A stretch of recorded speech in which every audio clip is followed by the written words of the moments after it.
Welcome to a Foxy Tech Tips tutorial on changing your calorie goals on Amazfit watches. If you find this video helpful, please consider subscribing to my channel and liking the video.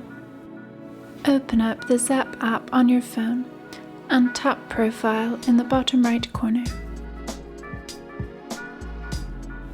Then tap My Goals.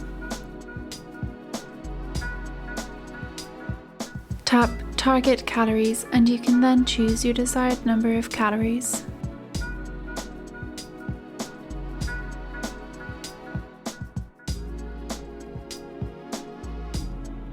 If you go back to the previous page and tap on Health at the bottom, you can also change your calorie goal from here.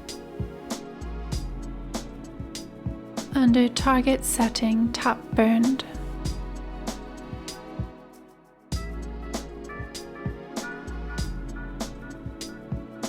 Then change the calories to what you would like them to be.